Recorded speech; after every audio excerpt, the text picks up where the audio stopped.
आइए सुनते हैं गुरु प्रदोष व्रत की कथा। जब भी प्रदोष का व्रत गुरुवार के दिन पड़ता है तो इसे गुरु प्रदोष या गुरुवार त्रयोदशी के नाम से जाना जाता है।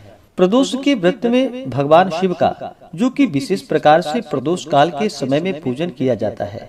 प्रदोष काल का समय जो कि सूर्यास्त से 1 घंटे पहले और सूर्यास्त के 1 घंटे बाद तक के बीच का जो समय होता है वह समय प्रदोष काल का होता है।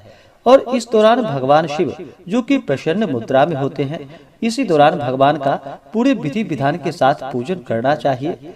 इससे भगवान शिव अपने भक्तों के ऊपर प्रसन्न हो करके अपने भक्तों के सभी प्रकार के दुख और कष्टों को दूर करते हैं, सुख समृद्धि का आशीर्वाद प्रदान करते हैं और अंत में मोक्ष को प्रदान करते हैं। प्रदोष व्रत को रखने से जो कि 100 गायों को दान करने के बराबर पुण्य फलों की प्राप्ति होती है।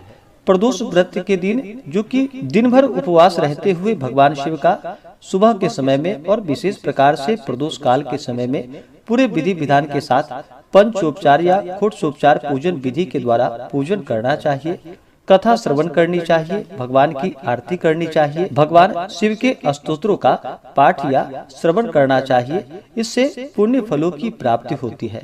प्रदोष का व्रत कम से कम 26 त्रयोदशी का व्रत करना चाहिए और इसके बाद आप चाहें तो व्रत धारण आगे भी कर सकते हैं, नहीं तो फिर व्रत का उद्यापन करना चाहिए, तभी जाकर के पूर्ण फलों की प्राप्ति हो पाती है।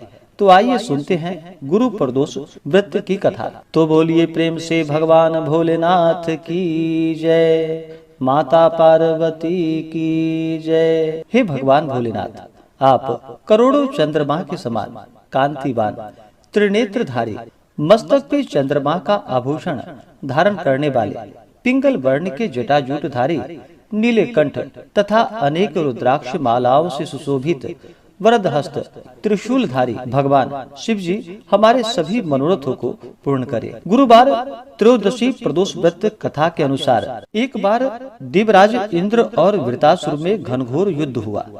उस समय देवताओं ने दैत्य सेना को पराजित कर नष्ट भ्रष्ट कर दिया।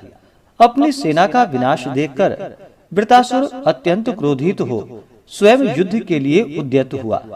मायावी असुर ने आसुरी माया से भयंकर विकराल रूप धारण किया। इसके स्वरूप को देखकर इंद्रादिक सब देवताओं ने इंद्र के परामर्श से परम गुरु बृहस्पति का आवाहन किया और गुरु बृहस्पति तत्काल आकर कहने लगे कि हे देवेंद्र, अब तुम वृतासुर की कथा ध्यान मग्न होकर सुनो।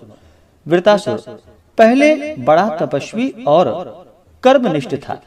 इसने गंधर्व पर्वत पर उग्र तप करके भगवान शिव जी को प्रसन्न किया था।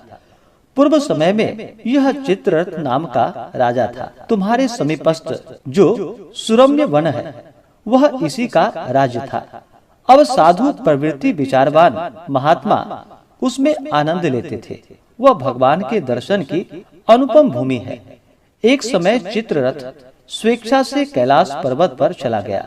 भगवान का स्वरूप और वाम अंग में जगदम्बा को विराजमान देख चित्ररथ हंस पड़ा और हाथ जोड़कर भगवान शिव जी से बोला कि हे भगवान शिव, हे शिव शंकर, हे प्रभु, हम माया मोहित हों विषयों में फंसे रहने के कारण स्त्रियों के वशीभूत रहते हैं, किंतु देवलोक में ऐसी दृष्टि गोचर नहीं हुआ कि स्त्री का आलिंगन कर कोई सभा में बैठे।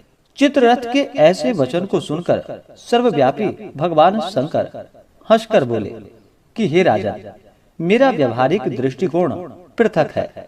मैंने मृत्युदाता कालकूट का महाविष का पान किया है, फिर तुम साधारण जनों की भांति मेरी हंसी उड़ाते हो। तभी माता पार्वती क्रोधित हो चित्ररथ की ओर देखती हुई कहने लगी कि ओ दुष्ट, तूने सर्वव्यापी महेश्वर के साथ मेरी हंसी उड़ाई है, तुझे अपने कर्मों का फल भोगना ही पड़ेगा। अरे मूर्खराज, तू अति चतुर है, अतएव मैं तुझे ऐसी शिक्षा दूंगी कि तू फिर ऐसी दुस्साहस नहीं करेगा। अब तू दैत्य स्वरूप धारण कर विमान से नीचे गिर जा, मैं तुझे श्राप देती हूँ। जब माता पार्वती जगदम्बा भवानी ने चित्ररथ को श्राप दे दिया तो वह तत्क्षण विमान से नीचे गिर पड़ा, राक्षस योनि को प्राप्त हो गया और प्रख्यात महासुर नाम का प्रसिद्ध हुआ। त्वष्टा नामक ऋषि ने उसे श्रेष्ठ तप से उत्पन्न किया और अब वही वृतासुर ब्रह्मचर्य पूर्वक रहकर शिव भक्ति में लीन है। इस कारण तुम उसे जीत नहीं सकते। अतएव मेरे परामर्श से यह प्रदोष व्रत करो, जिससे महाबलशाली दैत्य पर विजय प्राप्त कर सकोगे। गुरुदेव के वचनों को सुनकर सब देवता प्रसन्न हुए और गुरुवार त्रयोदशी प्रदोष व्रत जो कि विधि विधान से किया एवं राक्षस वृतासुर पर विजय प्राप्त कर लिया। इंद्रदेव सुख पूर्वक रहने लगे। इस प्रकार से जो भी सच्ची श्रद्धा के साथ गुरुवार त्रयोदशी प्रदोष का व्रत करते हैं तो उन्हें शत्रुओं पर विजय की प्राप्ति होती है और उनके शत्रुओं का विनाश होता है। तो बोलिए प्रेम से भगवान भोलेनाथ की जय, माता पार्वती की जय। चैत्र मास कृष्ण पक्ष की त्रयोदशी तिथि प्रारंभ समय 26 मार्च 2025 दिन बुधवार रात्रि 1:45 और त्रयोदशी तिथि की जो समाप्ति है वह 27 मार्च 2025 दिन गुरुवार रात्रि 11:04 पे त्रयोदशी तिथि की समाप्ति है। तो प्रदोष व्यापनी के अनुसार सभी भक्तजन 27 मार्च 2025 दिन गुरुवार को प्रदोष का व्रत धारण करेंगे। जब भी गुरुवार के दिन प्रदोष का व्रत पड़ता है तो इसे गुरु प्रदोष व्रत के नाम से जाना जाता है। इसे धारण करने से शत्रुओं पर विजय की प्राप्ति होती है। 27 मार्च को ब्रह्म मुहूर्त का समय सुबह 4:43 से सुबह 5:30 तक होगा।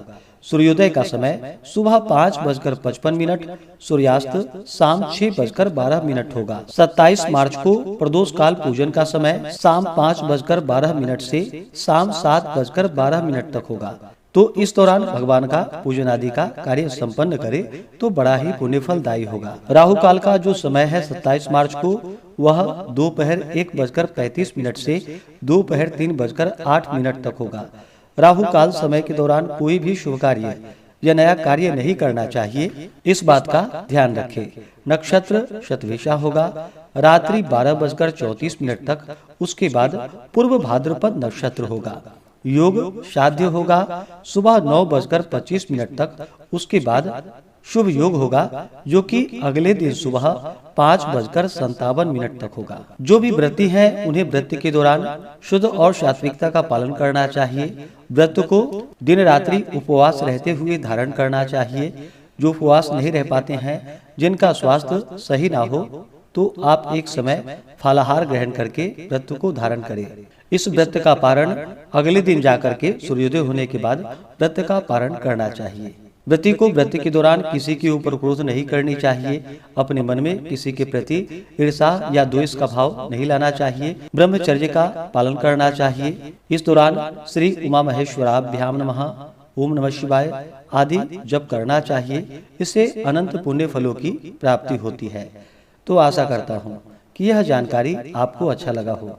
इसी प्रकार से ज्ञानवर्धक जानकारियाँ प्राप्त करते रहने के लिए, व्रत पूजा के बारे में जानने के लिए, कथा को सुनने के लिए चैनल पे अगर आप पहली बार आए हैं तो चैनल को लाल बटन दबा करके सब्सक्राइब करें। साथ में बेल आइकन घंटी को दबाएं ताकि आने वाली वीडियो का नोटिफिकेशन आपको समय से मिलता रहे।